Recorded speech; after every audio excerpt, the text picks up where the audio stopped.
Show me.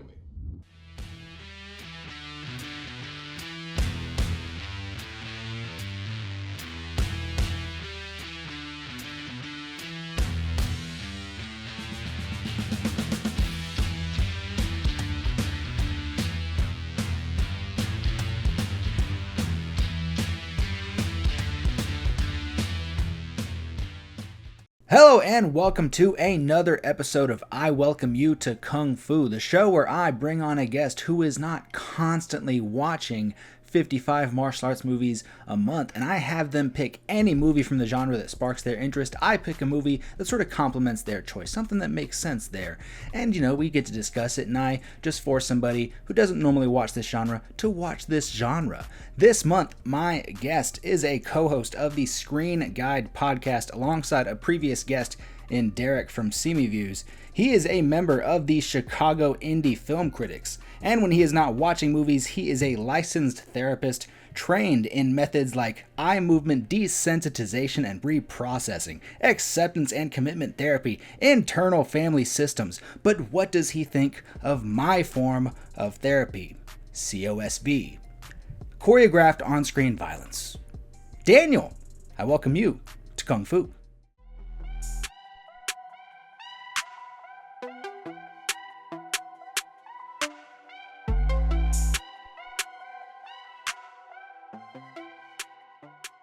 Wu-Tang martial expert. There's not many who can match up with him. Well, thank you so much for having me. That was an excellent introduction. Thank you. I like doing those. Yeah, you did a little research there on the type of modalities I do and everything. I read your whole page. There we go. It is an active page. I'm not taking clients at this time, but I am taking movie buddies, so I'm glad to be here. Heck yeah. Before we jump into these movies, what do you have going on with the TikTok and the podcast and other ventures? Oh, I mean, we covered Disclosure Day, so we will have an episode coming out sometime. It's edited. Derek's going to post it sometime, and we also have some Pixar coming up for that. And then on the channel, on the page, I'm talking a little Disclosure Day, but I'm also talking about some new releases. We have Death of Robin Hood releasing this weekend, as well as Toy Story 5, so I get to kind of post my reviews for those once the embargo lifts. As well as, I'm talking about queer cinema. It's Pride Month, so all of that. And then I have a film group that I run, and so I'm doing a screening. I don't know when this episode drops, but I'm doing a screening. If you live in Chicago and you want to see I Saw the TV Glow, we are doing a queer cinema night at my office where we watch the movie and then talk about it through a mental health lens. So, it's a busy, busy time here in the land of Danielfilmtherapy. Heck yeah. I was reading that page we're talking about there. I was, reading on what the different methods were, and the ACT one stood out to me for a specific reason, and I'll let you know why. Before I tell you why, give me what's the basic idea of what ACT therapy is. I can break the it. Basic. Yeah, I can break it down. Our overall goal is psychological flexibility, and we get that through identifying our values, forming a different relationship with ourselves, kind of like mindfulness. Mindfulness is a way to say it, and then making committed action. So when ACT stands for Acceptance and Commitment Therapy, and within ACT, the acceptance is not being reserved to something. Right. It is acceptance of where you are, so you move forward. I think the movies that we watched for today embody that a little bit of being aware of your surroundings, being aware of you are, kind of yourself as context. So that's kind of separating her out. The two metaphors I really love with ACT is the idea of an ocean, that on the surface of the ocean it might have a crazy storm, it might be tumultuous, but down at the bottom it is pure silence. And that's kind of a goal with psychological flexibility is not that the world doesn't affect you, it's that your core sense of self, that psychological flexible self in the center, that is unmoved while the rest of the world moves around you. Right. So just reading some of the basics on what ACT was, it stood out to me as a Kung Fu nerd for two reasons. It's two philosophies. One of them that's popped up more recently from Jet Li, but one of them is a Bruce Lee philosophy that's simply walk on. So at one point in Bruce Lee's life, he had a crazy severe back injury. He the doctor told him you're gonna be lucky to walk again, let alone do martial arts. and he's like laying in bed or something, and he grabs one of his business cards and he just writes "walk on" the business card, and every day he just looked at that "walk on," and for him that just meant, it sounds pretty obvious, I would imagine, go forward, continue. This is not it. Yeah. You have the next step. You can keep going. You can push yourself to walk on. And then Jet Li one, he's talked about more recently. He has a podcast with his daughter, and he lives by something. He just says, "So be it." And "so be it" doesn't mean, this is the life I'm resided to, so be it. No, "so be it" means do your best. Do your best in whatever you were trying to achieve, and whatever outcome comes from your, you trying your best, well, so be it. Yeah. And you take that "so be it" and you work with whatever you have been given. So be it. What can I do with this? And whatever outcomes from that. Okay, so be it. What's next? I love that. It reminds me of a quote that was on the wall of a theater company I used to work with when I was a kid. It's a Samuel Beckett quote: "Try again, fail again, fail better." Yeah. Right? We try, we get knocked off the horse, and then you just keep on going because you learn from those failures, and you keep on going. You walk on. Right. That's very similar to ACT in the committed action area. And it all goes down to what's important to you. I love the values element of ACT. I tie that into even when I'm not using ACT or ACT with my clients, because what's important to you, using that as a North Star, it's one of the most simple things to identify of okay, what are your core tenets? What are the roles that you have in life? And what are the things important to you within that role? And not only do we as humans do that, that's also how I can watch movies sometimes of what is important to this character. And so when you're watching a movie and a character does something that feels out of character, oftentimes we can't name it, but that's really because they're doing something that doesn't feel aligned with that character's values. Yeah. It also sounds similar to another Bruce Lee quote where he said, I'm not going to get the exact quote, but he said whatever you're trying to do, whatever you're trying to achieve, if something's not working, he said, adopt what is useful, discard what is useless, add what is essentially your own. Okay, yeah, I like that. Yeah, Bruce Lee's great. I guess let's jump out of the therapy talk a little bit there and ask you a few questions before we jump into our movies here. What is your experience or history with martial arts and kung fu cinema? I am very limited. I was thinking about that before we got on. I have a few in my collection that I haven't watched yet. I think my introduction, was probably either Crouching Tiger, Hidden Dragon, or and I don't even know if these counts, but there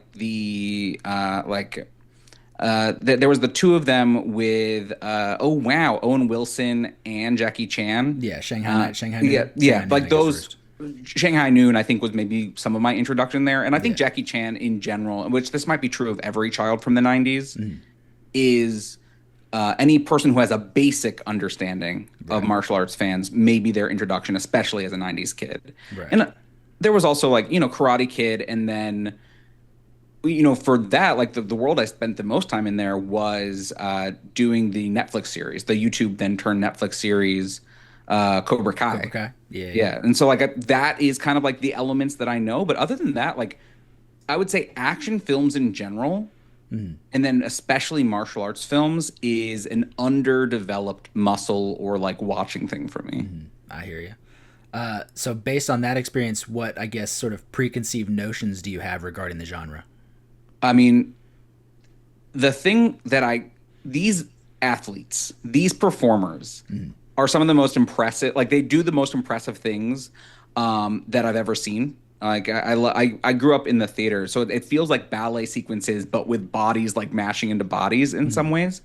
But I think that based on what I'd seen before, there are some times where the acting styles didn't line up with the acting style I was trained in or the acting style that I grew up watching, where there's a little bit difference. And I think that is my Western cinema brain being broken a little bit of how I was trained to watch acting or action films. How would you say you were trained in that way to watch action? I think that in general, the camera movement might be different. Like how I'm thinking about like our entry point to action as Western film watchers are generally, especially as people growing up in the 90s and then 2000s, is like the superhero genre. And I just think that the camera moves and the way we watch it is very different, like a martial arts film versus I'm thinking like a Captain America film. Like in fact, Captain America maybe like steals a little bit, especially Captain America, like Winter Soldier steals some elements of maybe some of the best martial arts like martial arts stuff. But like, I just think in general,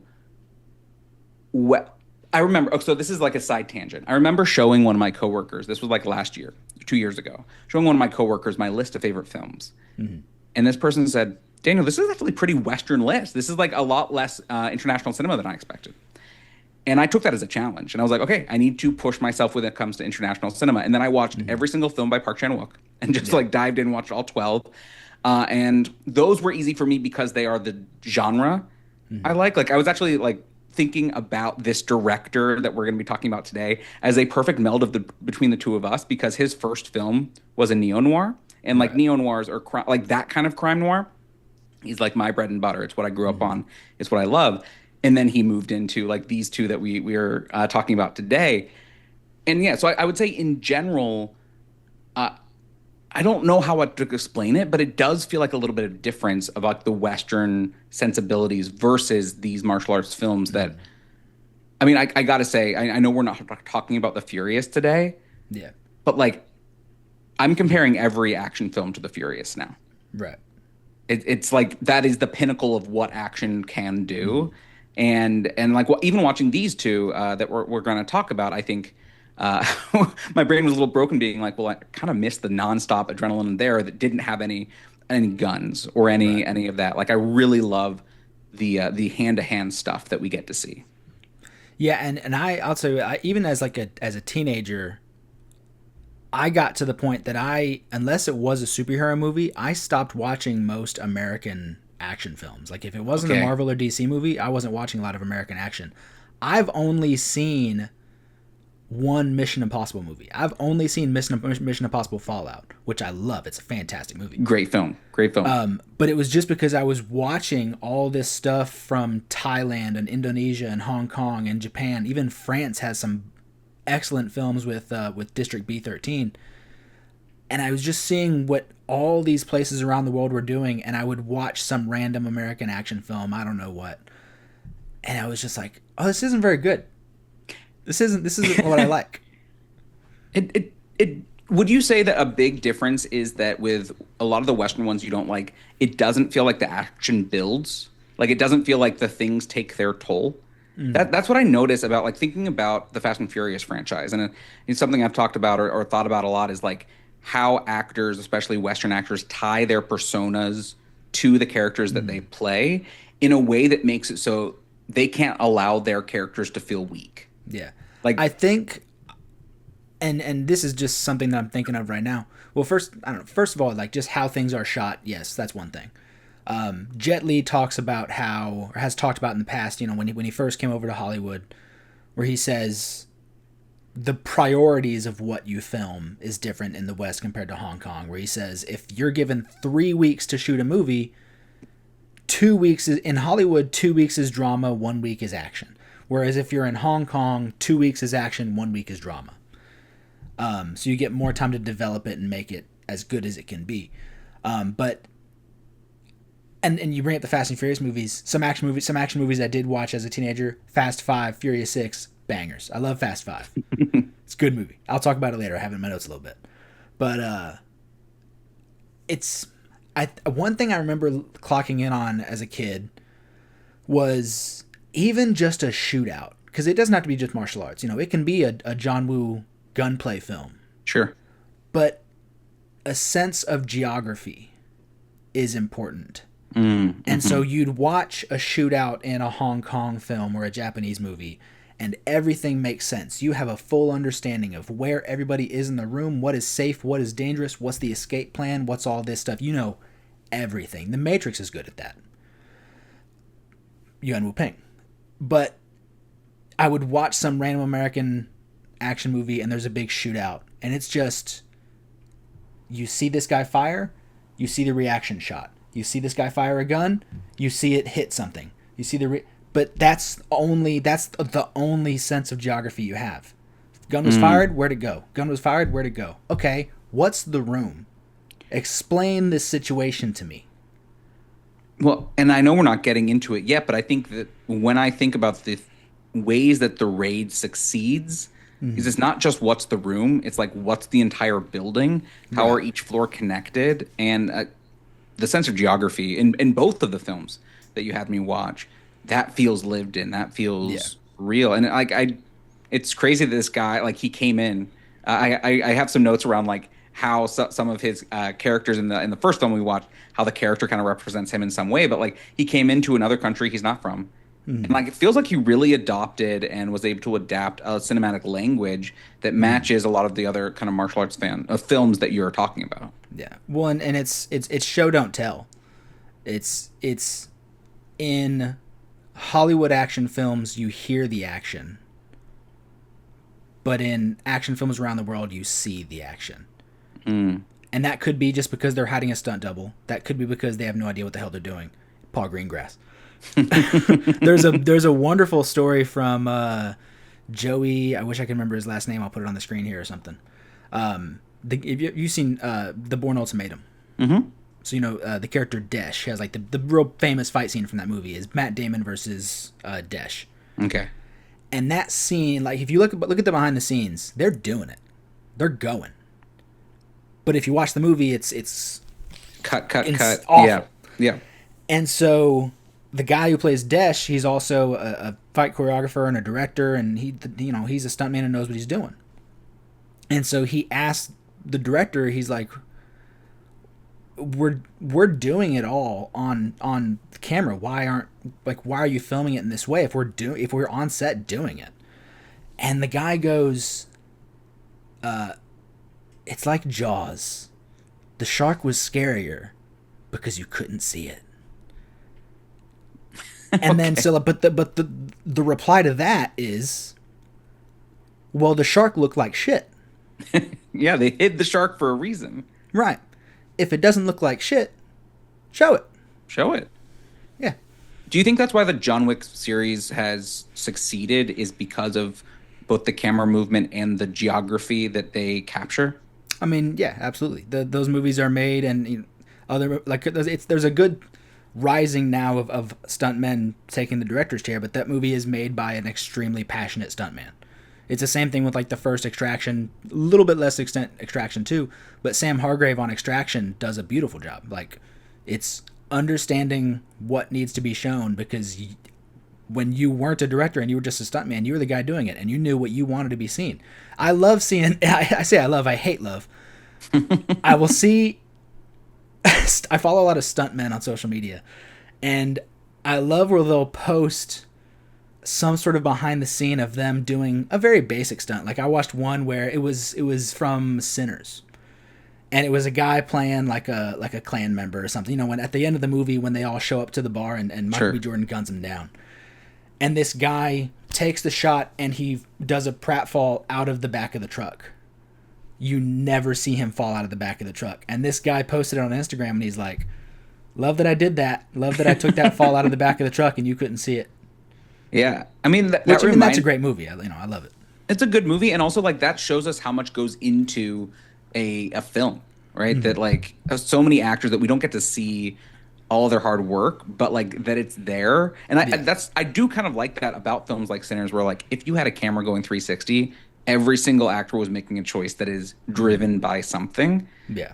But for some action films or some directors, it doesn't feel like either the actors are driven, that every single actor is like actually activated, or it feels like the director is asleep at the wheel. I don't even know. Like, right.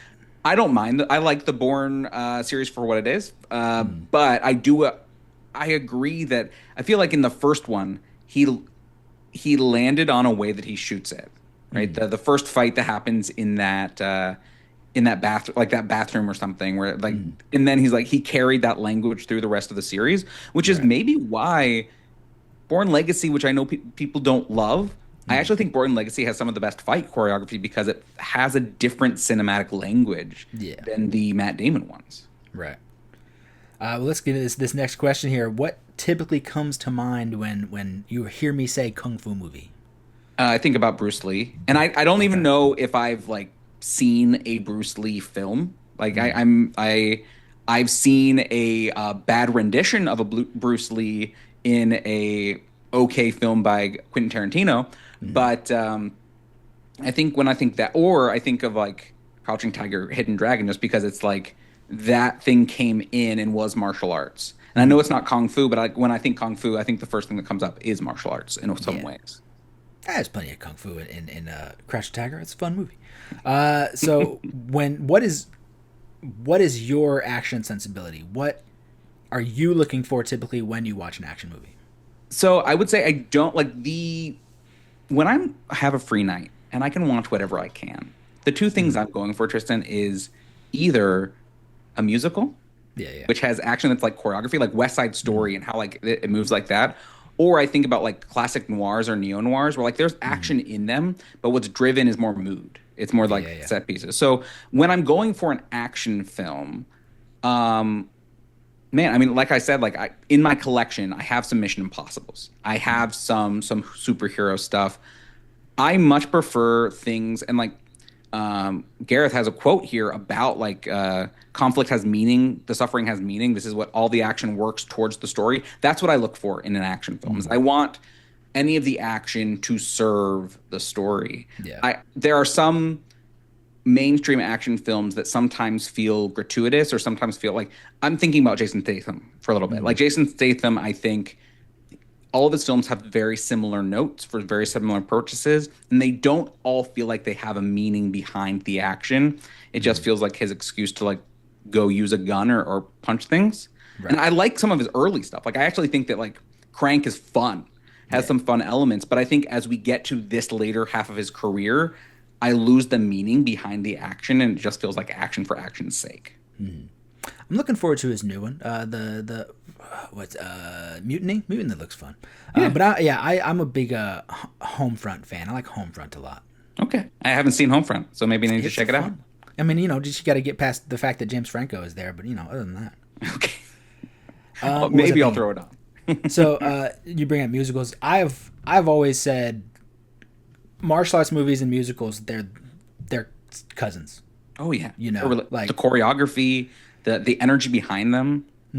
Look up 8 Diagram Pole Fighter Gordon Liu against Philip Coe and watch that fight scene and tell me that wasn't a musical.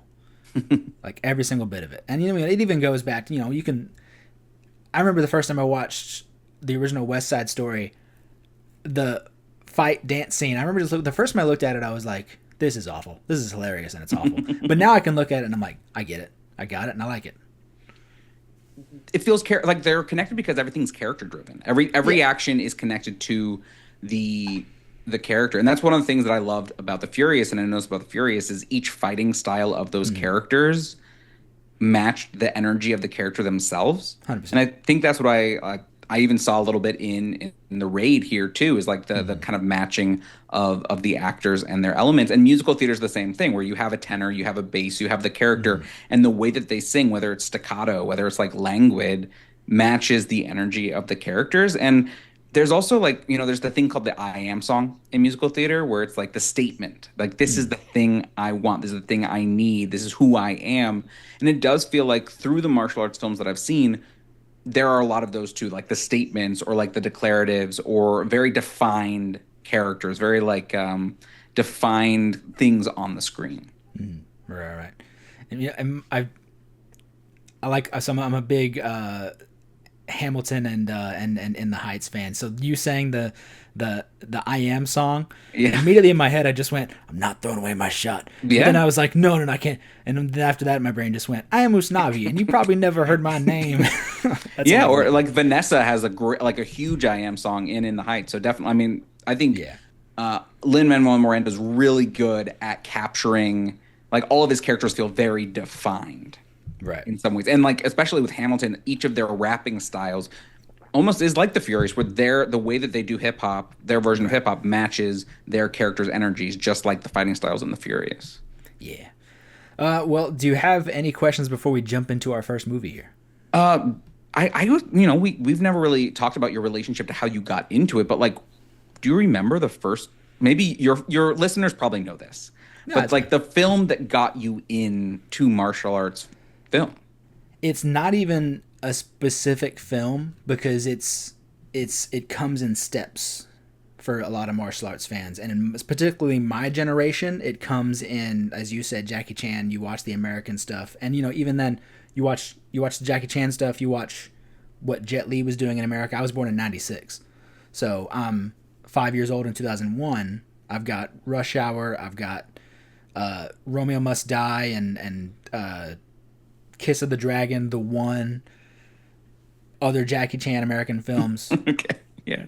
But from there you get, discover a Hong Kong movie, discover this, discover that, and it all comes in waves. But for me as a kid, it wasn't just the movies. It was, I'm watching Power Rangers. I'm playing fighting games. I'm playing Tekken and Street Fighter and Mortal Kombat and stuff like that. And so there's just all these elements coming in from different directions that made this weird guy. I love it. I love it. And another question I had, separate from this weird guy, another weird guy, a movie that you saw today was, Steven Spielberg's new film. And I had a question about like the action. This is a side tangent, but you were talking about how like in most Western films, the camera doesn't really track things. It's like there's the thing here, and then there's the shot, and all of that. Kaminsky feels a little bit different. Like Janusz Kaminski and his cinematography, I do feel like, I mean, it's a special brand of shooting action, but thinking about Spielberg and action, I do feel like, especially with his oneers, there's always an energy, or we're aware of the geography a little bit more in his films than other Western directors. Am I on the nose there, or would you disagree?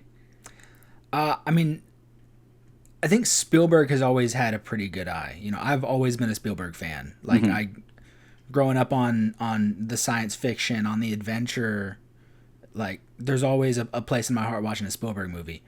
And even watching Disclosure Day today, especially thinking of like the car ramming through the house twice, like that was a fun moment. That felt very Spielberg. Just, I don't know, something about how he captures some of his action is a lot of fun and adventurous. But I can't really say he's ever had any issue with capturing his action. He's always got a good idea of how to create that wonder and adventure in his action.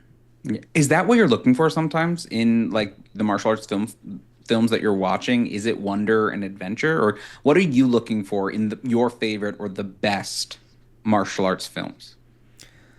I mean, tell me a story with your action. Love that. I think so. I talk about this a lot. I'm a big pro wrestling fan. Love pro wrestling. I always compare pro wrestling and martial arts movies because the best wrestling matches, just like the best martial arts movies, you can watch on silent. There's a heel and there's a face. The heel's going to cheat. He's going to beat down the good guy. You're going to feel sympathy for the good guy getting beaten down. He's not doing anything wrong. He's doing everything he's supposed to do, and the bad guy's cheating and he's getting the upper hand. But oh my God, he's hulking up. He's doing whatever he has to do to get back up, and he's getting the advantage again. He's overcoming the adversity of the bad guy cheating. You can watch that on silent. You don't need dialogue. You don't need the commentators talking over it. Silence, and it can be perfect. It's the exact same thing with a good martial arts movie. You can watch, maybe not the whole thing, but you can silence it during a fight scene. You can just pull up a fight scene on YouTube to a movie you've never seen before, and if it was done right, you can watch that video on mute and understand every single bit of storytelling they're doing. I love that. Yeah, like this shit is my art, honestly. Like this, people may see a lot of this genre and this sense of action as something fun to get to the big tentpole movie that you're looking forward to. This is my This is your temple. Yeah, this is your temple of art. Hell yeah. Well, let's go ahead and jump into our first movie and your choice, the 2011 Indonesian film, The Raid: Redemption. Abbott, I want you to shave my head. If you refuse to help, I swear I'll burn this temple down!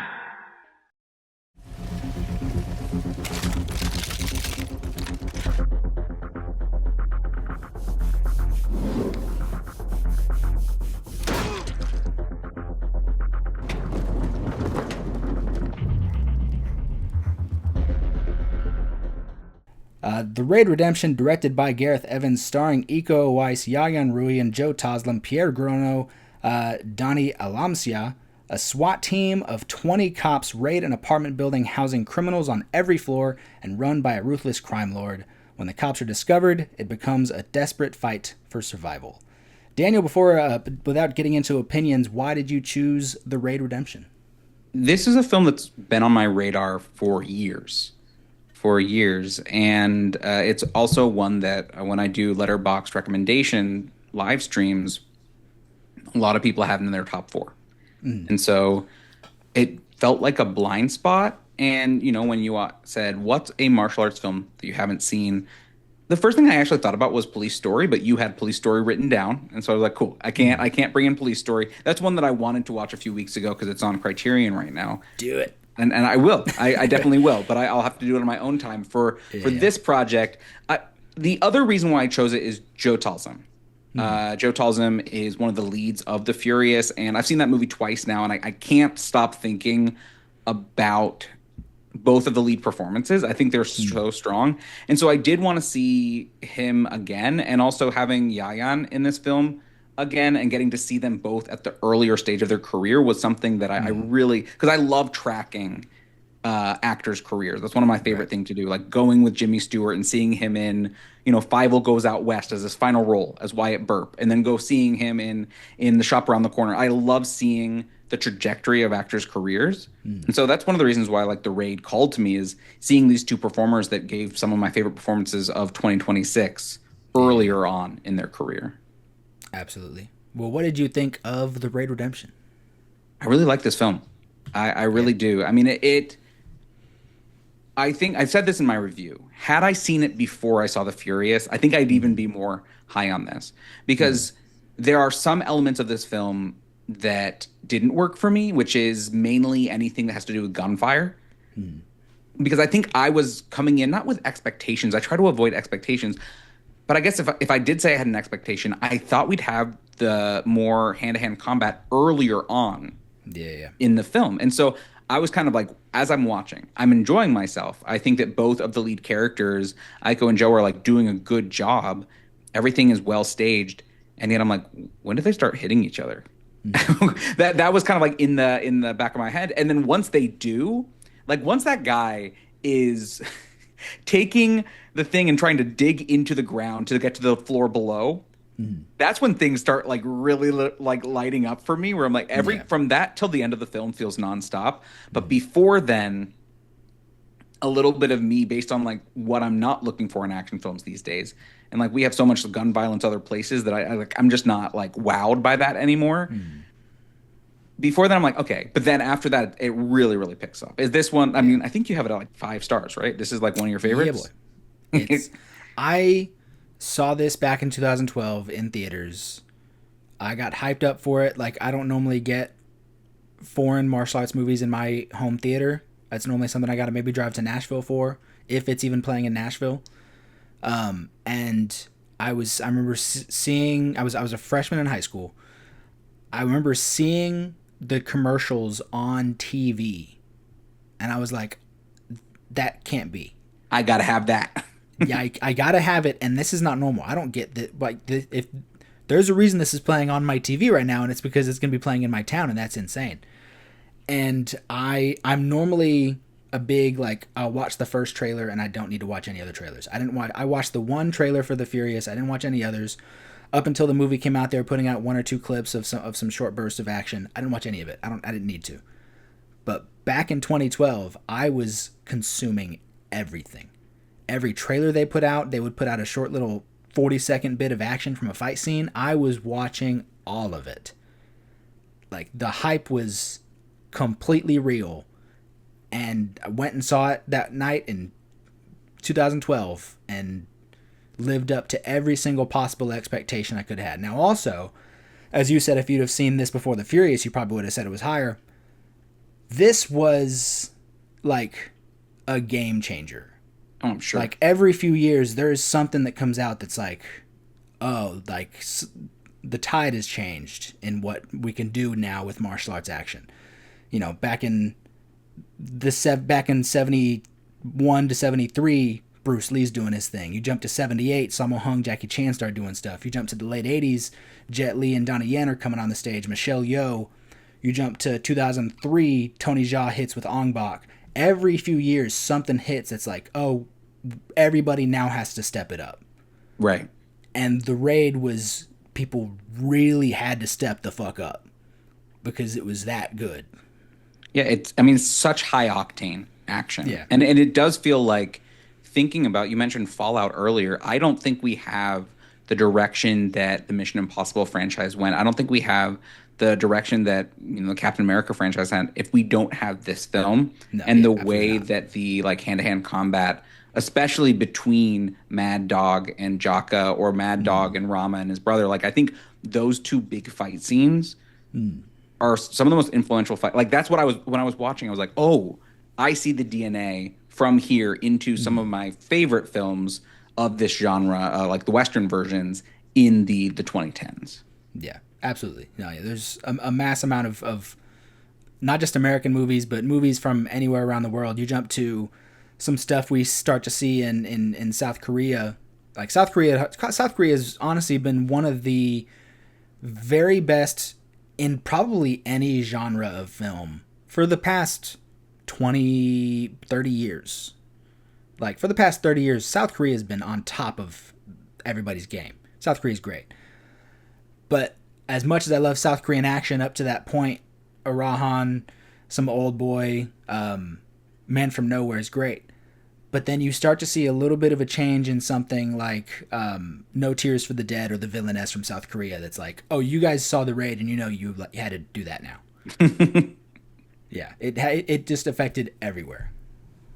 Yeah, how did people feel about Gareth coming in? Like, you know, he's not from this region. I believe is he Swedish? Welsh? He's Welsh. He's Welsh. This Welsh guy coming in and kind of changing the game like this. So like, how did like just like other filmmakers around the world and everything feel? Well, how did like maybe like the Indonesian community or people. Generally like the people in the like the fight world, like Gareth Evans coming in? So he had an in because his wife is half Indonesian. She's Indonesian and Japanese, and she's from Jakarta. And so the way he got in and started making martial arts movies in Indonesia is he took a job producing and doing some other stuff behind the scenes, and then he gets hired on this like docu-series, this series of documentaries, I guess, about the culture of Indonesia. And one of the episodes is about Pencak Silat, the form of martial arts used in the two movies we watched today. And in that, he meets everybody who he worked with in our next movie. Iko, Yayan, more people. And he is a martial arts nerd. He is cut from the same ilk as Chad Stahelski and Sam Hargrave and all the really good action directors right now in America that I said are stunt guys who turned directors. Right. Like, he may not be a stunt man, but he's a kung fu movie nerd. Hardcore. Okay. So he, with his kung fu movie nerd brain, is making a documentary about these martial artists in Indonesia, and he's just thinking, oh, I could make a really cool movie with these guys. And so he just does that. He just asks them, he's like, do you guys want to make a movie? And they say yes. And then they just, from what I saw from some interviews, is a lot of the people who jumped on to Merantau, our next film, they just were like, they saw it as an opportunity to promote culture and to enhance their film industry. Be like, you know, this is going to get eyes, this is going to get attention, and we can use that attention to grow. Well, something I'm thinking about with the documentary background is how, especially The Raid, but a little bit the former film as well, is kind of shot handheld. It's shot. There is not like a lot of Steadicam action here. It does feel. I didn't see his other documentary. I haven't seen his neo noir, but it does feel. And I think I was reading about how like the crew wanted it to feel almost like real. Wanted to give it that kind of documentary style, and so shooting it on camcorders, making it feel a little bit more handheld. It sounds like he took his background of documentary filmmaking and brought it into these films here. Yeah, I mean, he did what a lot of people do now, and that's with previsualization of they crafted every single fight scene exactly how they wanted to film it and everything. So like every bit of choreography, every bit of camera work, the camera is a partner in the choreography as much as anything else. Knowing how to frame everything, knowing how to move everyone around the camera, it is a piece of the action. And so they built every fight scene exactly how you see it in the movie in a gym. And he just with a very simple handheld camcorder filmed it. He filmed it exactly how he was going to film it on the day, so that when he then is on the day when he's filming it, all he has to do is watch how he did it on a little camcorder, and he's like, all right, we're doing that. We just got to do that, and we're good. Just got to do that. Even though he's still like he talks about how stressful it is. He's like, sometimes you still don't feel like you got the right shot, and you got to do the fight scene like 15 times. Yeah, I mean, everything feels so meticulous here. One thing I was struck by is oftentimes a building is used as metaphor. So there have been many movies which have used like a tall building to be like a class system. On the upper floors, the rich people, lower floor is the bottom people. So like when I'm watching this, you told me to watch these movies through my own lens. And oftentimes I'm looking for a little bit of social commentary. But I found this quote from a David Canfield interview where he said, this is not a social commentary film or a film that's like out to solve the world's problems, but it isn't an invitation to daydream either. I set out to make a movie that told a story that seemed true to itself. And he said, The Raid is a Friday night popcorn type of film. That's what he's making. He's trying to make a Friday night popcorn type of film, but that isn't like a daydream or an escape. And it's just interesting to me that like, even though I can find some threads of social commentary or some threads of classism or like, this building where people can break the rules or, it does feel like this guy at the top is almost like made a bad place for people to live. Gareth is not interested in a social message here. Right. I mean, I think, I don't know. There's probably something you could put together in this that you probably put together something in anything. Sure. I mean, you can read like Marxism into Toy Story. You know what I mean? Yeah, like you 100%. Can find a social message everywhere. Yeah. But like, I don't know, you may get something more in some of his later work, like what is it? He has a fantastic television series called Gangs of London. Mm-hmm. It's very, very good. I don't know if you've ever seen it, but it's fantastic. And then he has a horror movie called Apostle. That is, it's very violent, as you would expect from something that he works on, but you might find a little bit more in something like some of those things. Yeah, I mean, I think it's present here, but I love a director that doesn't use director BS. How many times has a director been like, I'm making All the President's Men, and I'm trying to make this film say this. And I do appreciate from him that he's saying this isn't trying to say something. This is, my first and foremost goal is to have the best Friday night popcorn film that I can make. Well, that talking about sort of what his goal was with the movie sort of goes into my Kung Fu fun fact for this one. So I'm going to jump into my Kung Fu fun fact for this one. And that is that this movie was really kind of just a proof of concept. He originally wrote a screenplay called Barandal. He wanted to make like a sweeping crime epic, but he couldn't get the funding for it.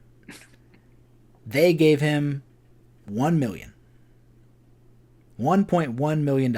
That's probably, that may work out a whole lot more in Indonesia, but sure. 1.1 million. He knew he couldn't make what he wanted to make, so he made this. This was his proof of concept as to what he could do. And with this, he wins the favor over, and for his sequel, they give him more money. And what Barandal ends up becoming is The Raid 2. He folds in the lore and the characters of the raid into his original screenplay. So now, so in the sequel, Rama has survived the building. He gets recruited to go undercover, and now he gets to tell his big sweeping crime story.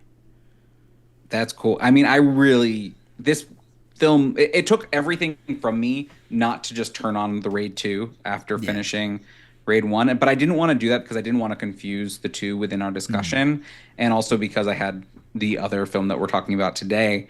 So I didn't want to overcrowd the schedule. But I think it ends in a place that is rife for new stories. And it's so cool that he was able to fold in his older stories into this one. Yeah.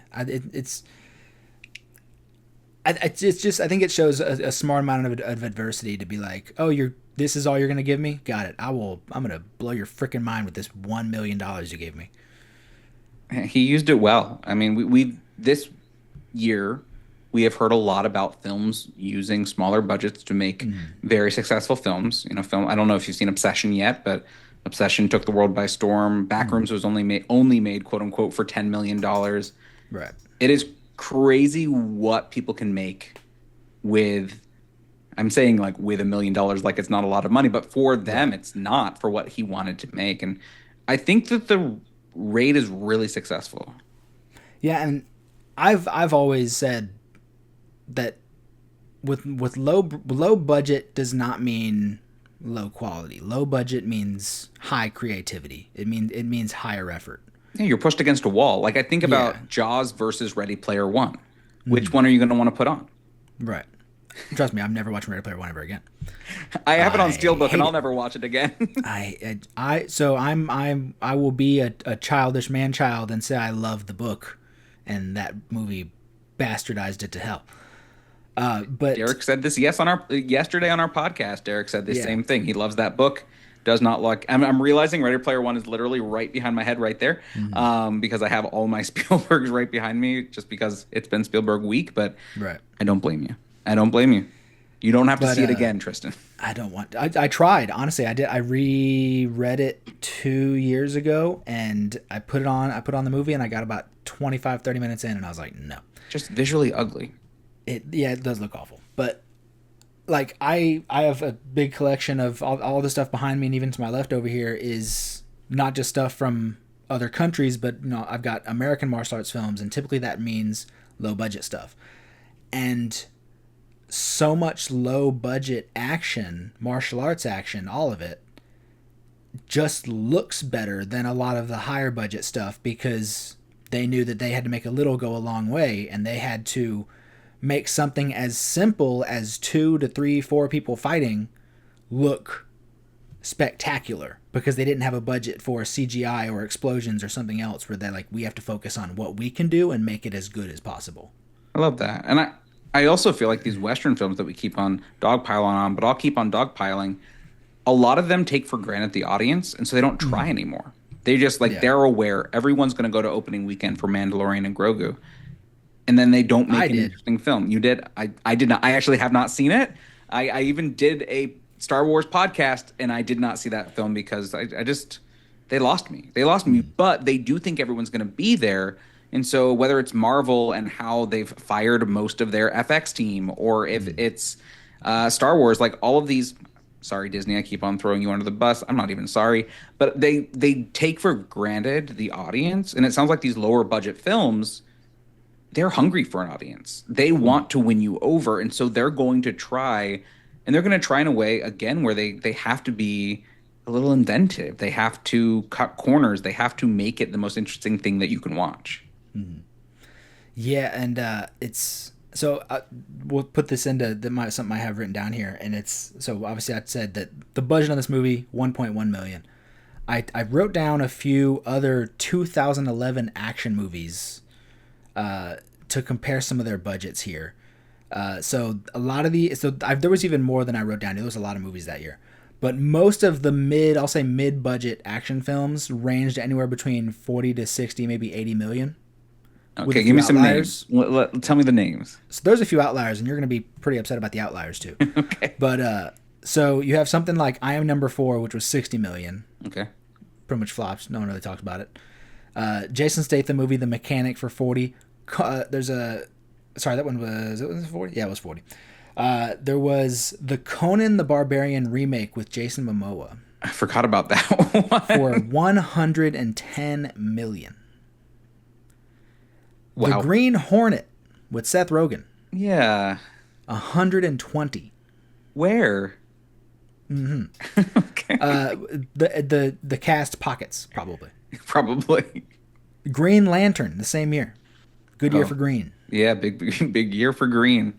200. The Raid was 1.1. And Green Lantern was 200. Granted, I get it. Science fiction, they're going to use a whole bunch of, they got to use a lot of CGI and other stuff. But in terms of just quality and how much you paid for quality, 200 million.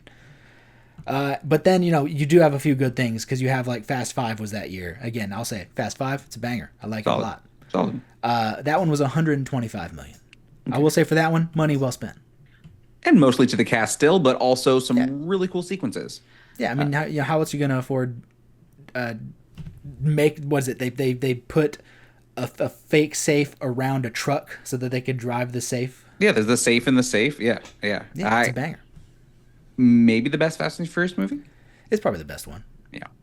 I'm still stuck on Green Lantern, and this is going to be the hottest take that you get on any of the episodes of your podcast, but I do think The Raid is a better movie than Green Lantern. That's a pretty freaking hot take, I'll tell you that. You might have to get off this podcast. I can't believe that movie got made. And I mean, we're getting another Green Lantern now. This year, in fact, maybe they'll understand the character better. I doubt it. I doubt it. One of my favorites in the comic books growing up. So when you put this one in, when you pop this movie on, what expectations were you having? What were you thinking you were going to see or feel going in? Like I said, I expected a lot of hand-to-hand combat. I expected high octane, non-stop energy, and I got that eventually. I was I knew we were following the cops going to the building. That's something I think everyone that's heard of The Raid knows. I did not expect. I should have expected all the gunfire at the beginning, but I did not expect that. Some of it was a pleasant surprise, like bringing in the snipers from the other building. I guess we're spoiling this movie, but that was cool. I did not expect it, and it was scary, right? Like having this there. But overall, I think the number one thing I was looking for was, can I see some of the most talented, athletes in the world fight with their fists, or maybe a pipe or two? But we get the pipes in the other one. We get the pipes in the other one we watched. So what moments, what fights, what elements of the film stood out to you the most? I mean, like I said, I think the time where we really jumped into gear is when our team is kind of backed into a corner. And I think they're on the 6th floor now. They won the 5th floor. They're on the 6th floor. And they actually dig their way into the 5th floor again. I think that really felt ignited. I think the fight between Jaka and Mad Dog is really intense, and also really lets us know about the stakes. Yeah. Right. I didn't expect Jaka not to make it. Right. I really did think this was going to be a more of a two-hander between Rama and Jaka throughout the film. And so that moment on the elevator where he's like, I think that guy's, that guy's dead. You can bring him up, but I think he's not with us anymore. That kind of surprised me. And then I think that three-way fight between the two brothers and Mad Dog is that fight is the thing that makes the movie for me. Yeah, it remains one of the greatest final fight. It's, in my opinion, in all of film history. Everything. It's just to this day. What is it? We're 15 to 14 years later, depending on what country you live in. It remains top 3. Is there any other fights or moments that you feel like I'm missing when it comes to the best standout moments for The Raid? So I think so. One of my favorite things that Gareth Evans does in his work is he calls them punchlines. Is building up to a big dramatic impact. Mm-hmm. Just one example being Rama throwing the guy over the ledge and him landing with his back on the other side, that impact there. So the fight with the machete gang, where there's the broken edges of the door are still stuck at the bottom. So like the whole door gets broken off, but there's still splinters and stuff poking up at the bottom of the door, and he jumps backwards holding the guy's head and pulls his neck down through those spikes. Oof. Like, just like again, he calls them punchlines because it's like, he doesn't expect you to laugh, but it's like, that's all this build up to the punchline of that impact it's crazy. Well, what I'm thinking about is it happens twice, but the first time is one of the SWAT members pushes the guy out the window, right? So we have the language that these SWAT people, they can push you out the window, but they'll be fine. They'll be on the ground and the person's out the window. But then we have that moment where I think it's Rama, it could be someone else, where they push the person and then the person brings them with them. And so they jump down to the other floor. Yeah, Rama does it to a guy, yeah. Yeah. Because there's more people coming and he hears them coming and the only way out is through the window. That feels like a big punchline of like their bodies hitting that side and then him going into that room and then being like, what? Where did that I love when she's like, where did he come from? Like it does bring some humanity into this nonstop area. And then also I think another moment that I mean, just that final image of him walking away and then the brother turning back, I think that is also an important final image of the film of where we leave Rama in the end.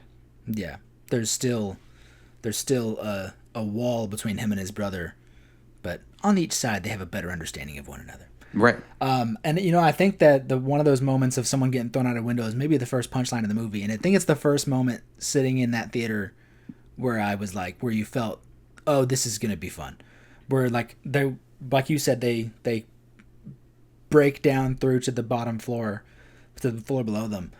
And then one of the bad guys tries to follow them. And as he's falling down, one of the cops catches him and just throws him out of a window. Yeah. And that's like the first moment, I think, where you really lock in and you're like, oh, we're doing some crazy shit. Well, even like when it comes to stakes or letting you know no one's safe is the fact that one of the first casualties is a child. Is something that it feels like a cheat code. You ever heard of like Save the Cat? So Save the Cat, right? Like we're telling a story about the character.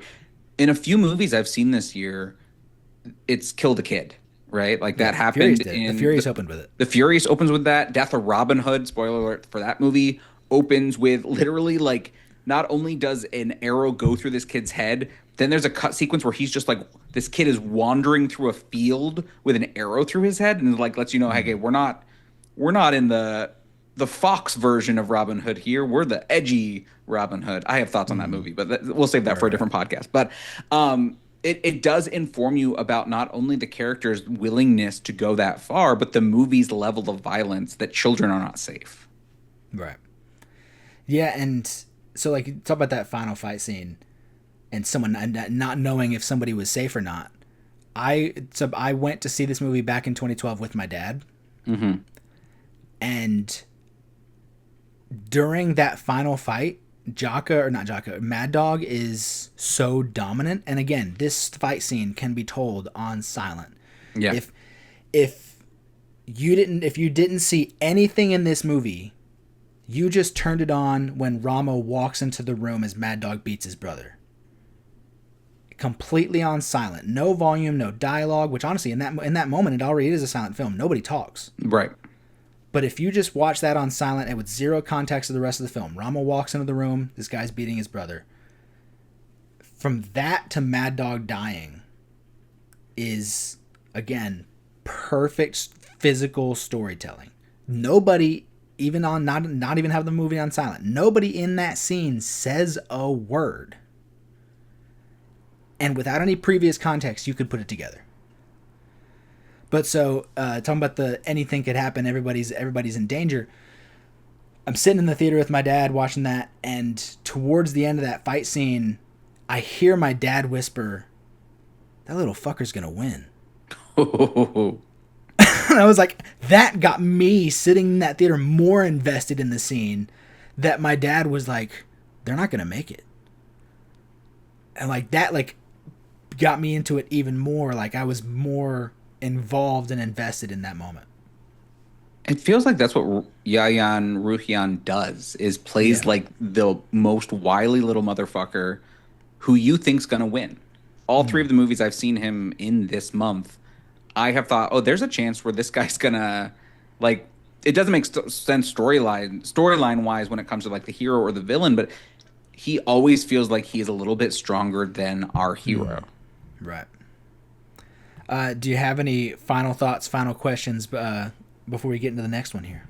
What did you think of the little I'm calling the gladiator moment, or the dead wife, not dead wife moment, the wife moment? Like, there's this little moment where we get a flash forward, flash back to a woman. Yeah, after like white. the machete fight, he's like tired and it's like he starts to just see his wife, I guess. Yeah. Right. Like that was the only moment that feels a little bit out of character or out of the filming language of the world. Does that work for you?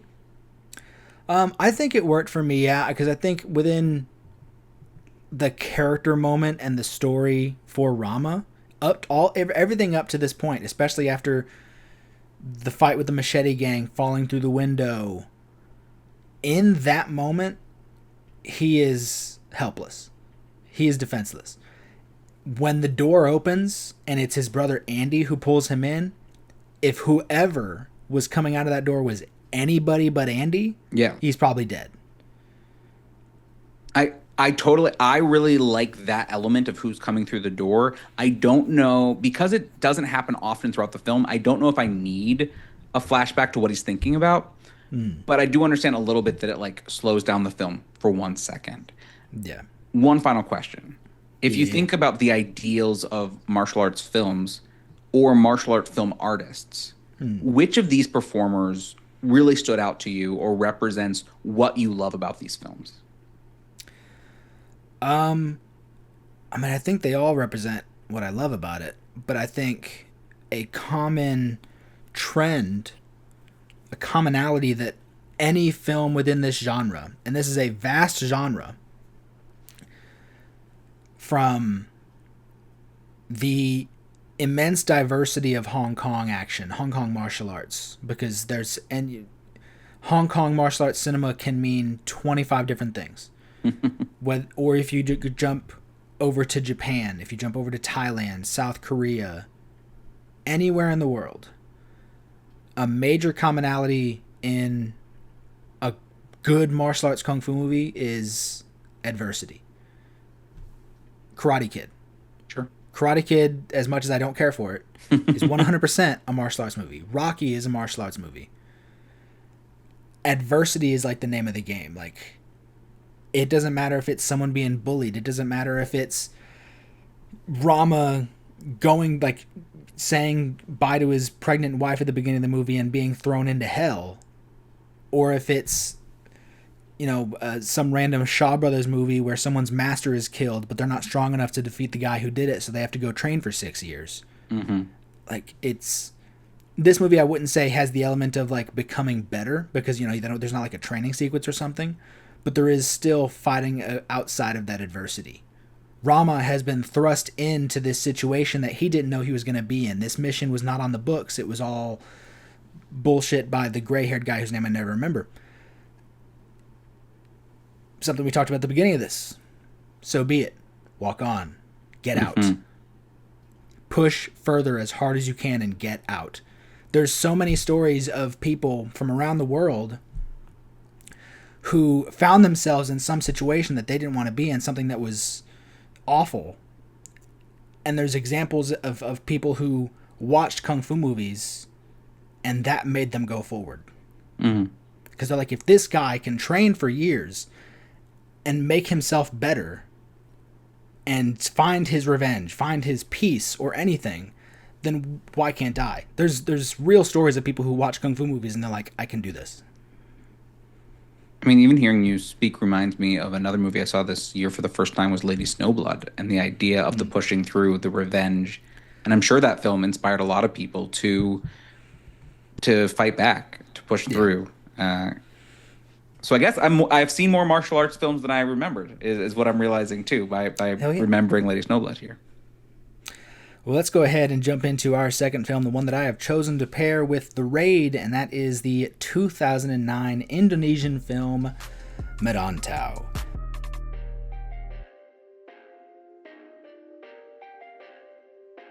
My tiger kung fu is better than yours.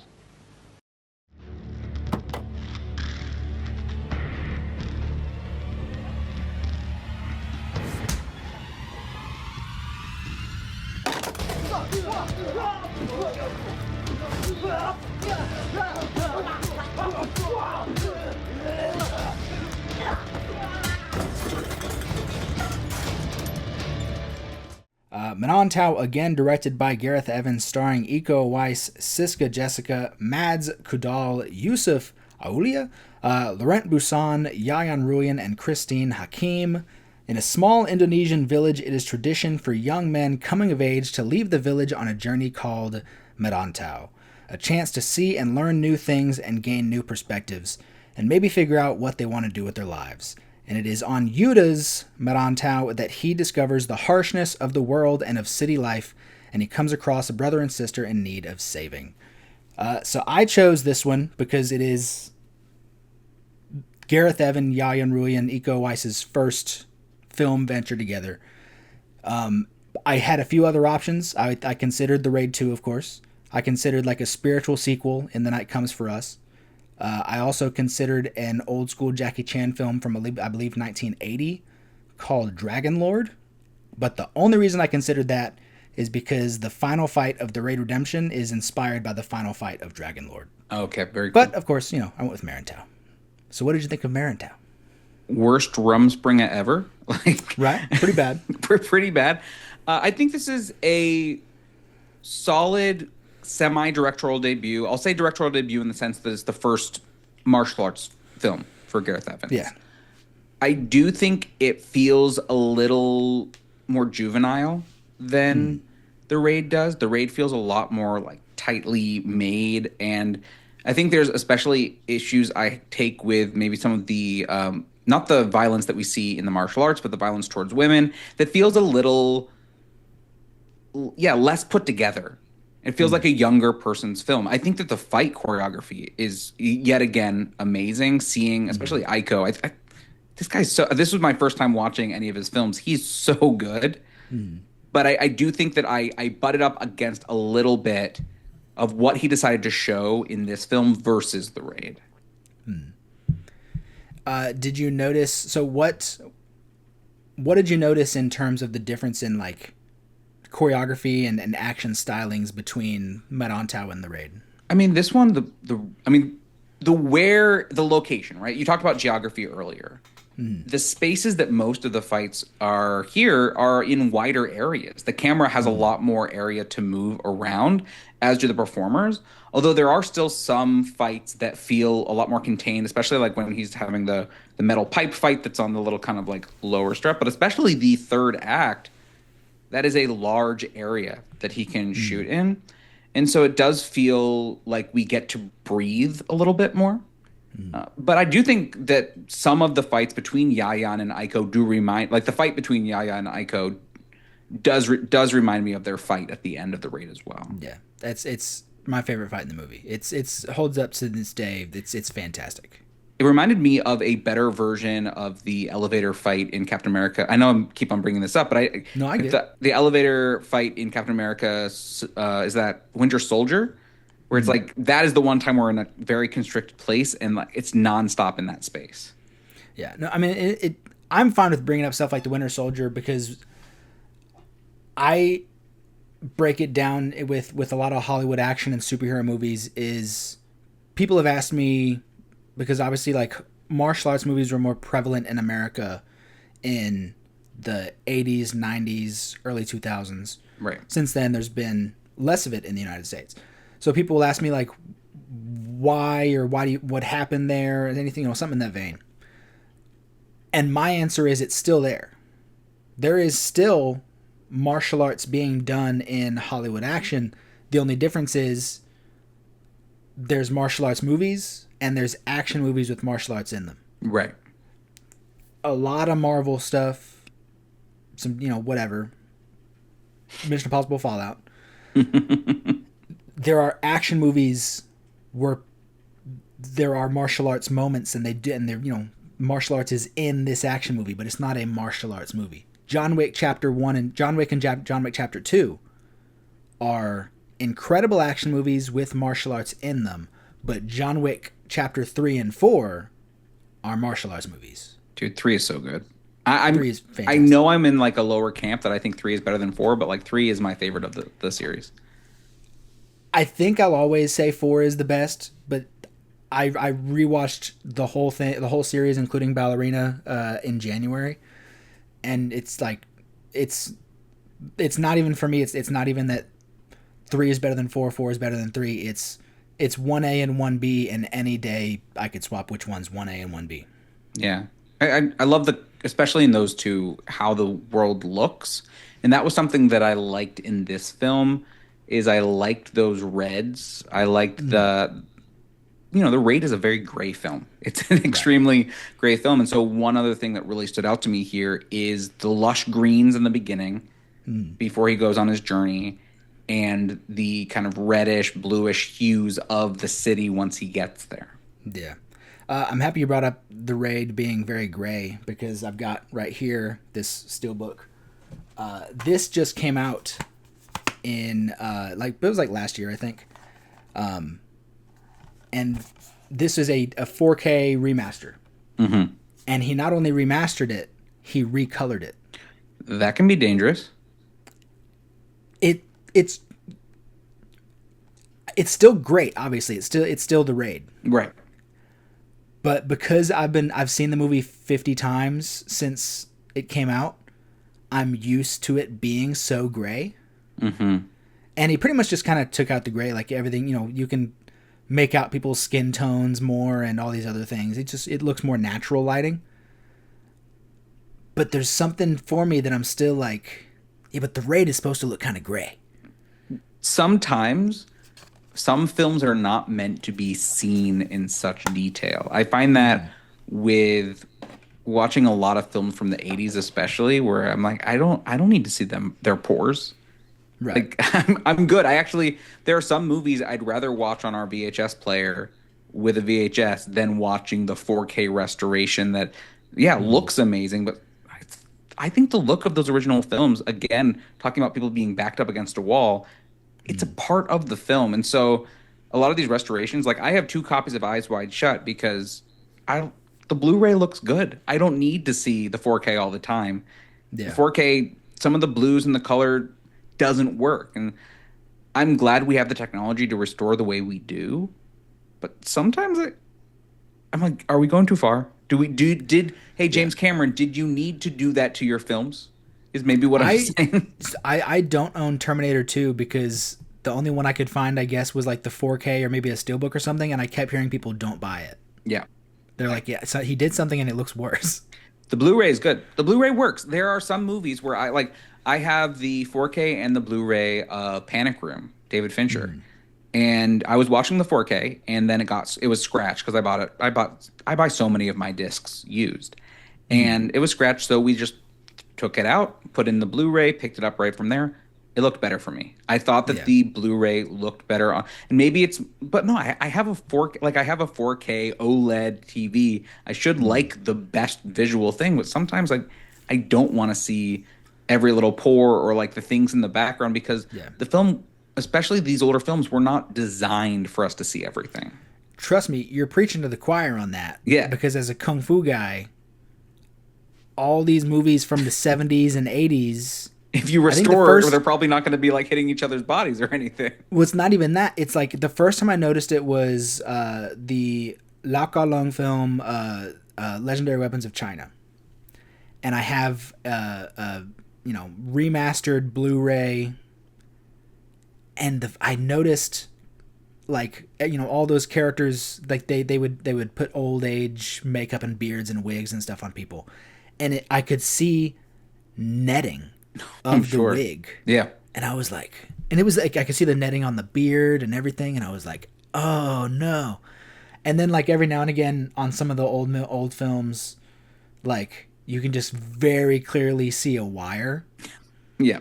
And I'm like, oh, if I would have watched this on TV in the 90s, I would have not have seen any of this. But because I'm watching a Blu-ray remaster, it's right there. And sometimes it works. Like the 4K of Close Encounters of the Third Kind, bringing Spielberg back in for a second, speaking my language, it looks amazing. The fact that he was able to make that spaceship in 1970 whatever and it looks that good is insane, and that it still looks good when you do a 4K restoration.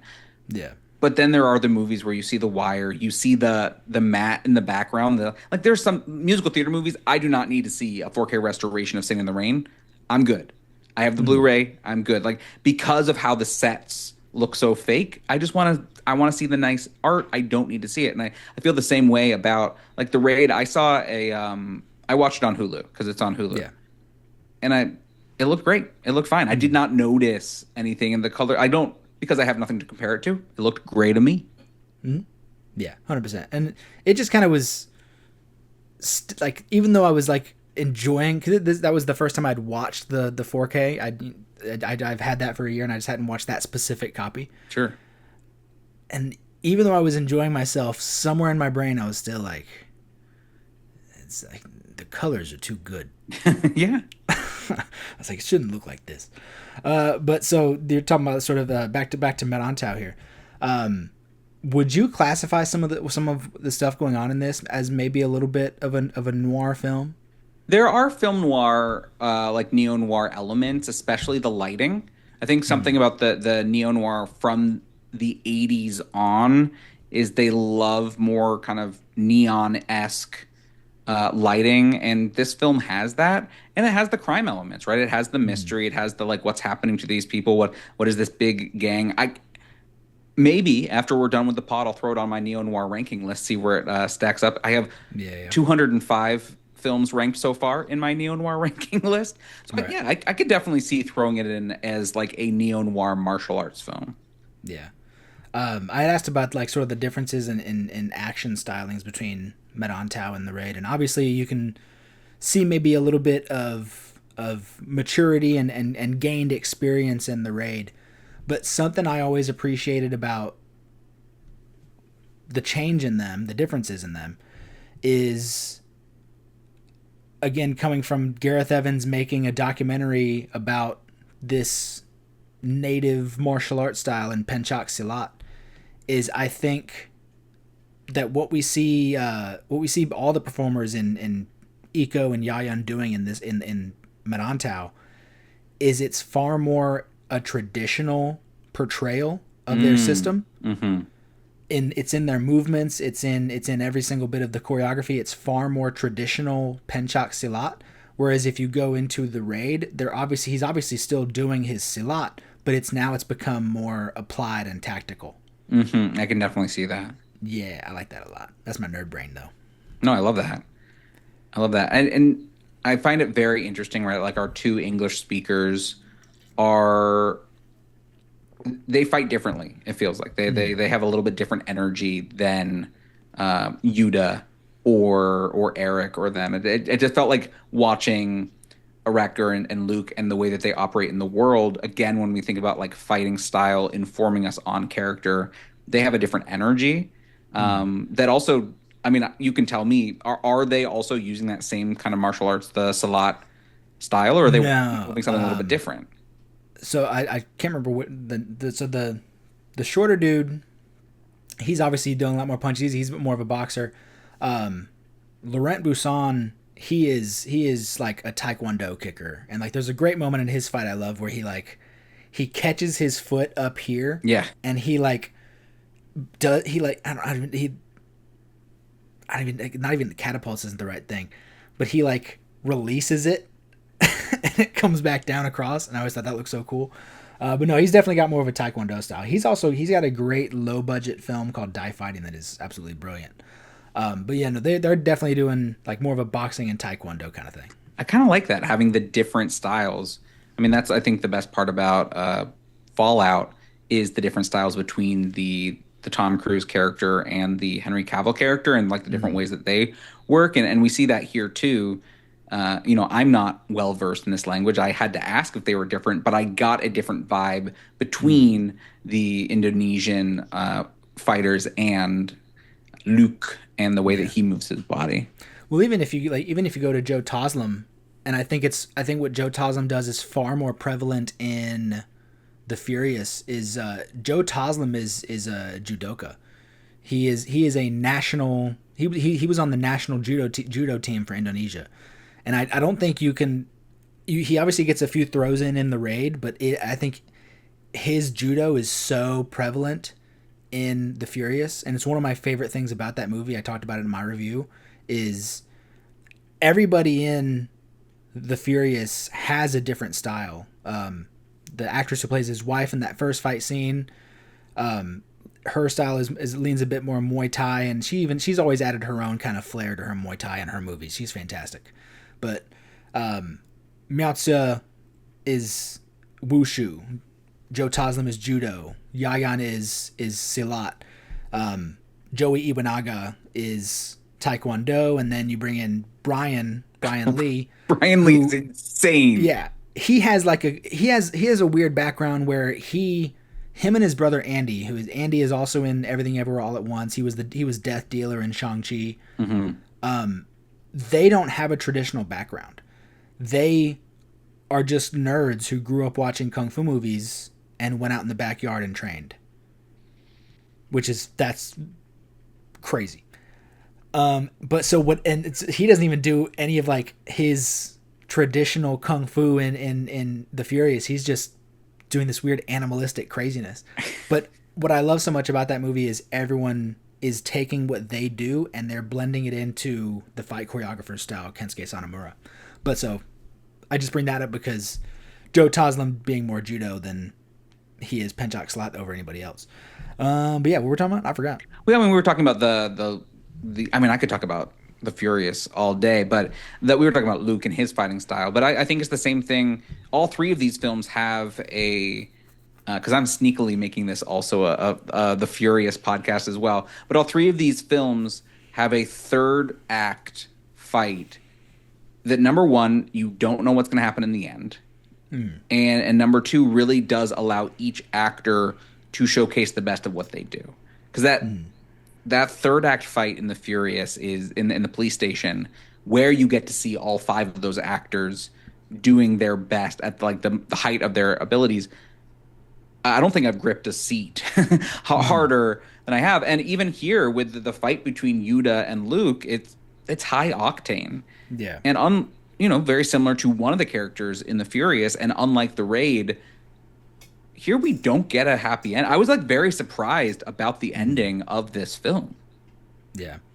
So we'll jump into sort of some story stuff that I always like about this movie.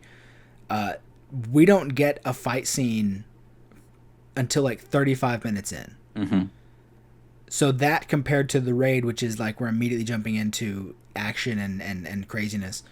How did that? What kind of effect did that have on you in terms of your investment in characters and subsequent fight scenes? That this movie is far more character and story driven.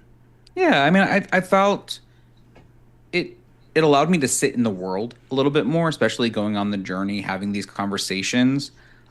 I like a film that lets us build, so that way we can be a little bit more invested in the character. It works in the Raid just to be thrown in. It even works in the Furious to an extent just to be thrown in.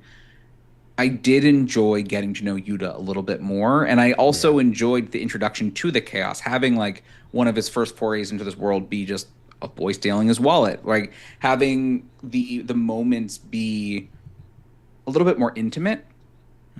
I think makes it feel a little bit more intimate when we see him up against the ropes. Yeah. Well, I mean, he's instantly up against the ropes in a certain kind of way, seeing as he's homeless the entire movie. Right. Yeah. He's living in like the concrete construction tubes, whatever you would call that. Right. And with us getting so much time to spend with him before we get into any kind of action, as you bring up, he doesn't survive in the end. How hard did that hit you that he doesn't make it? I mean, I was very surprised. I think it tied like the ending image, having his mother be involved in that moment. I always get a little emotional with parents and children and their relationship, and when a parent survives past like that is an emotional thing. Like I wouldn't say I was like crying, but I would say that I felt like it was an effective choice in this film to have his sacrifice be worth it, but also that he had to pull the greatest sacrifice. Yeah, and I think it's, the actress Siska Jessica, I think she does a great job selling it in that moment. Like her devastation and like just complete distraught crying like over him as he's dying. Like she does a great job in that moment too. I think she's great throughout. Like I think that she's able to convey the trauma that she's under really well.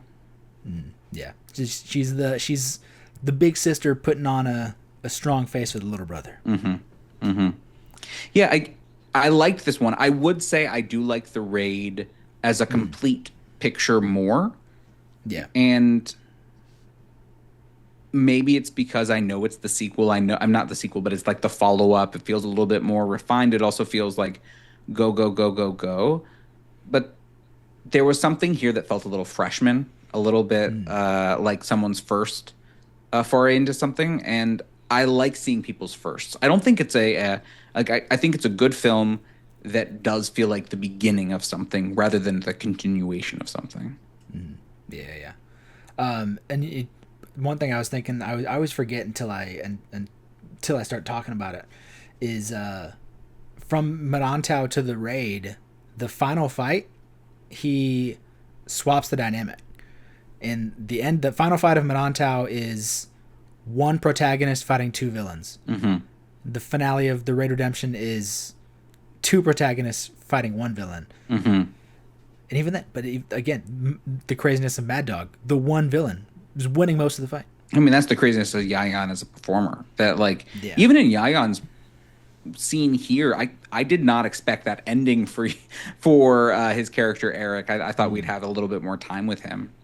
Can I read a quote that I wrote down from an article? Yeah.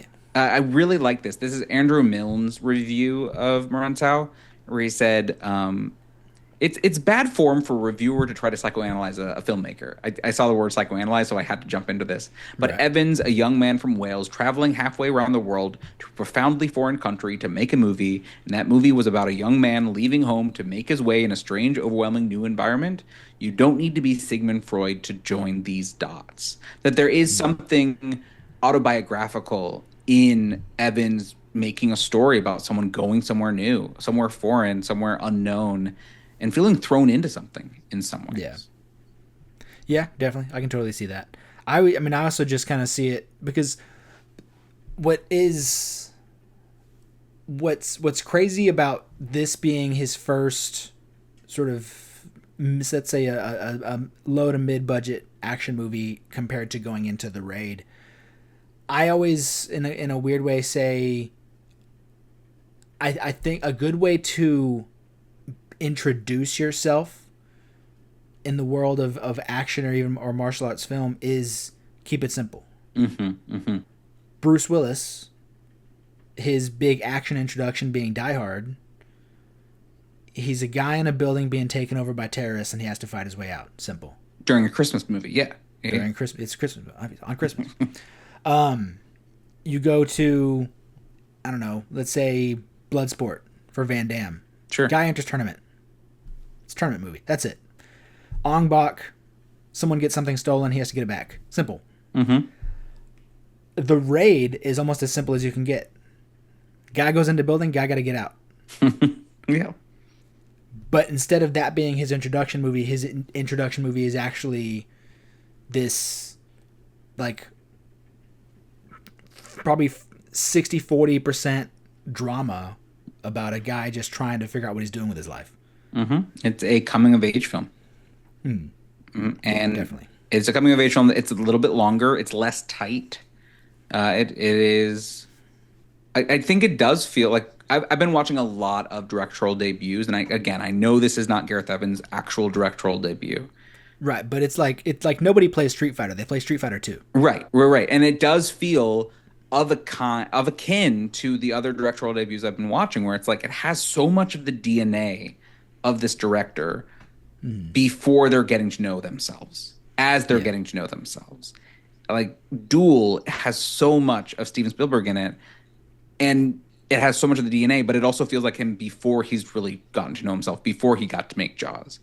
And so, not to say either of these films are Duel or Jaws, or that, like, you know, I like all four of those films, but it does feel like this is him getting to know the toys a little bit.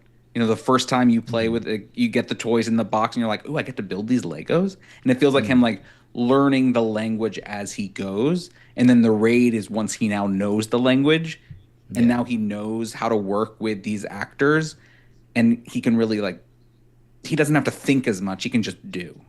Yeah. Well, I think the raid 2 is him figuring that out even more. Yeah. Because the raid being, again, that crazy low budget, that's him working with with what he's been given, but not very much. But once he is given more access for the sequel, again, he made a fantastic citywide crime drama, sprinkled with gory, violent, intense martial arts. Highly recommend it. It's fantastic.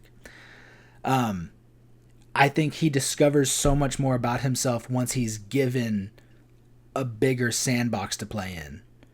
And then you see, obviously the DNA is there in Merantau. The DNA is there in the raid, into the raid 2. When you then see some of his later stuff in the series, Gangs of London, in Apostle, even in the Tom Hardy movie Havoc, like, I think, the raid 2 is really him putting every single thing he has put together. And then he can then carry that technique and everything into his later projects. I saw you make a bit of a face with Havoc. It's not great. I was going to ask you because I didn't realize. I thought my first Gareth Evans was when I watched The Raid. And I'm now learning that I have watched another Gareth Evans films, which was Havoc last year, I believe. Yeah. Yeah. I did not love the Havoc. Havoc, to me, I wrote this in my review. I was like, oh, I'm in my 30s now, and this is not working for me. Like, this is a film that probably would have been up my alley a little bit earlier with the Tom Hardy vehicle element of it all. I like Tom Hardy. Mad Max Fury Road is one of my favorites. He does not work, and that film does not work necessarily for me. For me, it has its moments, but it was pretty disappointing. Yeah. I mean, and probably disappointing, especially for you, because you have a relationship with Gareth Evans. You want him to do well. What do you know about A Cult Is My Passport, his next film coming up? I'll say nothing. I have no idea. Okay, I know nothing about it. Besides, let me tell you the cast here. Let's see if you know any of these names. The first one is Sop Dirsu. This is the lead of, he was just the lead of My Father's Shadow this year. One of the most handsome men working today. Tim Roth is in it. From like right. Big Tim Roth fan. Fiction. Yeah. My brain says Mr. Right. If you ever seen Mr. Right, I love that movie. I have to check that one out. Then there's a bunch of actors I don't know yet, like Jack Rayner, Lucy Boynton. Oh, Jack Rayner's good. I'm a big Jack Rayner fan. Jack Rayner. What can I say for Jack Rayner? He's the shitty boyfriend that dies at the end of Midsommar. Oh, okay. Then I do know him. Yeah, but also I would say he's the big brother from Sing Street, and I love Sing Street. Oh, I love Sing. Oh, yeah. Okay, then I do know. I've seen multiple movies by him. The final people that we have named in this cast are Owen Mitchell, Bern Gorman, and I really like Bern Gorman. He plays kind of like little snivelly guys all the time. He was in Game of Thrones. He's in Torchwood. He's in a bunch of stuff. So this does not feel like aligned with the rest of his films. In the sense that this feels like a pretty, English speaking cast, not necessarily action. I could be wrong. I mean, it apparently is a remake of a 1967 Japanese film, but now that sounds very Gareth Evans. Okay, there we go. So that's where the language here. So we'll see what it's like. I'm sad now that you've gotten me into Gareth Evans. I'm definitely going to be watching The Raid 2, and I'll watch A Cult Is My Passport. Well, I mean, even if you look at his movie Apostle, which it's on Netflix. Again, it's much more a dark horror movie. Like that movie, what the leader of that movie is Dan Stevens. No, what an actor! So he can take some random people and make some pretty good stuff with them. Because the Apostle, as much as I'm not a horror person, it's worth watching. Yeah. Oh, and it looks like Sop Dirsu was in Gangs of London, by the way. I'm learning that. There you go. So he's worked with some of these people as well. He played Elliot Carter, if that means anything for you. It's a good show. I believe the blurb on Gangs of London was Game of Thrones without the dragons. Hey, I like that because I think the least successful part about Game of Thrones is some of the dragons. I think the first season is some of the best stuff we have pre-dragon. So I'll definitely have to check it out. It's just different people in different sects of the crime community in London, like fighting for the throne. Love that. I'll definitely have to check it out. It's a fun show. I think it's on Netflix still. I have no idea. So we talked a little bit about some of the moments in Merantau. Any fight scenes in the film stick out to you? Elevator. You said the elevator fight scene. It's the best one. Elevator fight scene. Yeah. And again, like the story, this one might need a little bit of dialogue to get some of the story elements of this fight scene, but from their first interaction on the bus, of him meeting this guy, this older gentleman, and saying like, "Oh, I'm on my Merantau," and he's like, "Oh, I did that one time," and him telling him like, "Look, there's no money in Salat. There's no money in training people. Learn how to take what you can do and find other ways to make money with it." And we learn that what he is doing with it is he's being a henchman and a weapon for the bad guys. So when we get that their meeting, after that they say goodbye. They never see each other again. There is a deleted scene though. They have a deleted scene together. Yeah, I heard that in a different version, like an Indonesian version only, Wikipedia says there's a whole conversation between them. Well, we get one fight scene with Yayan Ruhian fighting somebody else, okay, just to show like this is what this character is capable of. But that's the deleted scene for that one. But like, I love that moment between them. Of I believe his name is Eric. Yeah, just telling Yuta like he like tells Yuta like, so you're the guy we're looking for, and Yuta just says, please don't do this. Yeah. And he's just like, and Eric telling him, find other ways to make money with what you do. And Eric's only reply to, please don't do this, is, you know I have to. Which that one line says so much about that character. Like, says so much about where that character is at in his life. That he's like, you know I have to. There's also, like, the two character moments at the end where he, like, spares Eric. And then Eric saves him. I also, I mean, that's, I think, the thing that caps that scene and caps their relationship. Because, like, the gun stuff is over the top, but it actually works for me here a little bit because it just, like, keeps on going and keeps on going. But I'm pushing to the side where it's a large sacrifice here. It is this person saved me, so I have to sacrifice myself in some ways. And I think it's the most compelling, that relationship is the most compelling element of the film in some ways. Yeah. Well, I mean, it like Yuta says at the end of it, as he's got full advantage. He can just land that one final blow, and he just tells him, I won't be what you've become. Yeah, and, it almost makes the ending more sad. Of like, this kid had so much potential that Eric saw his potential and sacrificed his life because he knew that this kid could be greater. Yeah, and it does lead, and like I think that is basically the capping or the capping of the second act, beginning of the third act, and it's crazy that it's not the final fight, right? It's not the final fight in part because this Eric is not playing. This is not the Mad Dog character. This isn't the big bad. It leads to that fight with Luke, which I also think is maybe my second favorite fight of the entire thing, of seeing the different fighting styles against each other. And it feels like there are no safety nets in this fight. So most of the fights don't feel like all the fights feel like there's danger, but that fight, the way it's shot, where it's located with the red kind of like storage facility behind them really feels like it's ratcheted up the tension and the violence. Yeah. Well, before we get to some final questions, final thoughts, do you have any remaining questions or thoughts on Merantau?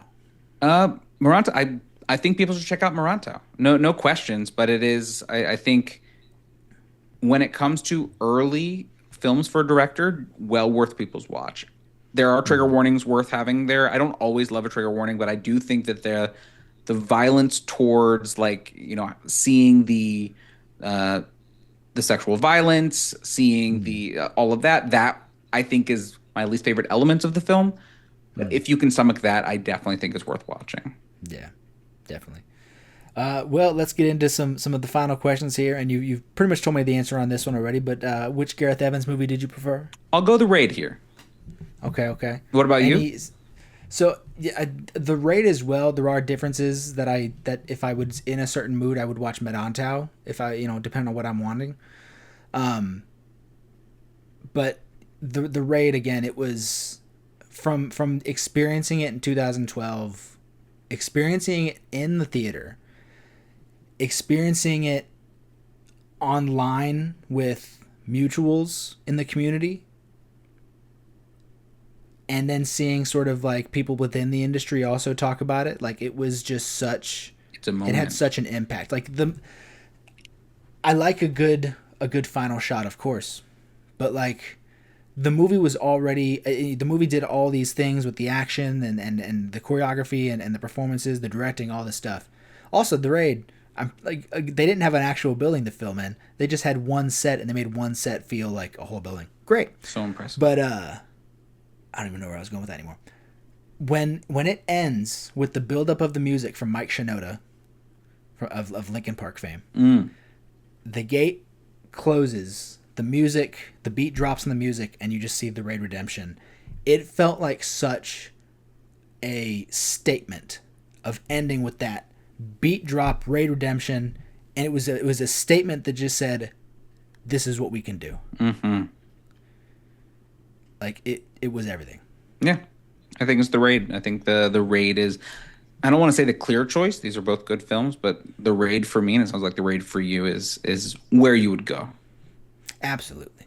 Again, if I'm in a certain mood, I'll watch Merantau. I think it's one that I always cite as an extremely underappreciated movie. I like it a lot. Are you likely to check out The Raid 2? Oh, definitely. I don't think it's going to happen in June, just because I've been relaxed or kind of slowed down on my queer watches, so I do need to ramp those up before the month ends. But The Raid 2 will happen before the summer ends. Heck yeah. Did you know that there was, probably still is, who knows, plans on a Hollywood remake of The Raid Redemption? No, thank you. Right? It is... I remember I was paying attention for the longest time. It seems at this point it's never going to happen. But I was paying attention to where development was going. Mm-hmm.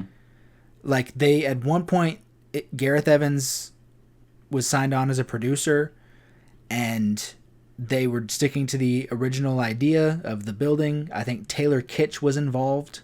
Why? I don't know.